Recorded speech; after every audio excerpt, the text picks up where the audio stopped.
Today I'm going to show you around our beautiful orchidarium. Just a little bit of history for all you history buffs.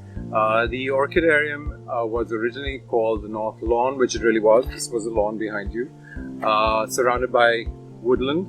And James Deering in 1910 had requested that all the trees in the woodlands be decorated with orchids because he loved orchids so much. The original orchidarium was built in the main gardens, but that never really worked out for many reasons.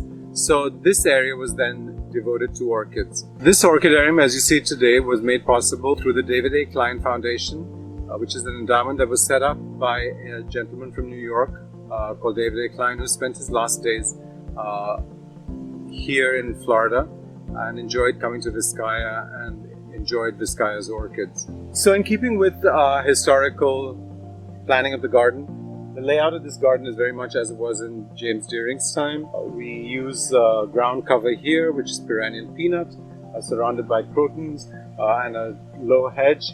And then around that are all the displays for the orchids. Here we have 14 metal arms that sort of blend into the background. They are formed into an alcove shape so that the orchids get all the attention. Today we have a lot of Phalaenopsis orchids, moth orchids. You find them quite a lot in the market. This is the season for them to bloom, and our greenhouses are full of them right now. So we brought them out to display them. In our collection we have more than 2,000 orchids in our greenhouses. And many more orchids up in the trees surrounding Vizcaya's property.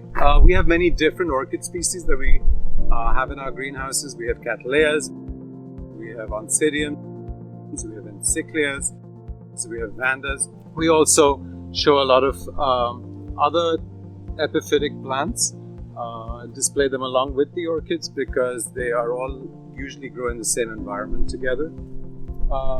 We don't just throw the orchids on. It would be easy to do that, but we do take in a lot of consideration, basically the types of orchids that we use, the colors, what other associated plants we can display with them, and then we arrange them in such a form that is pleasing to the eye, that is basically at eye level for most people to take photographs of, because orchids are very much photograph flowers.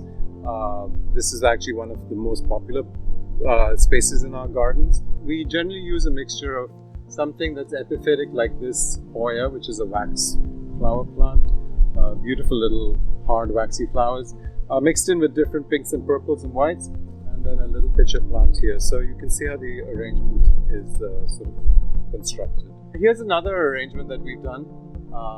This shows beautiful rooting, which is again a beautiful sign of what an orchid really does. It puts roots out and just absorbs moisture and nutrients from the air and from the substrate.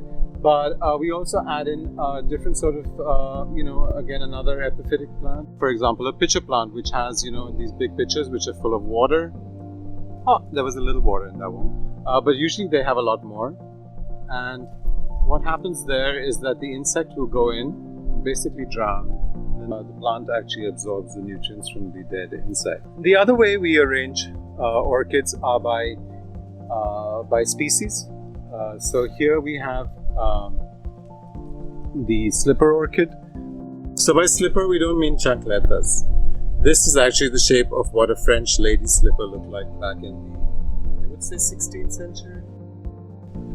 Here's one with little rounded, petals and a very rounded slipper.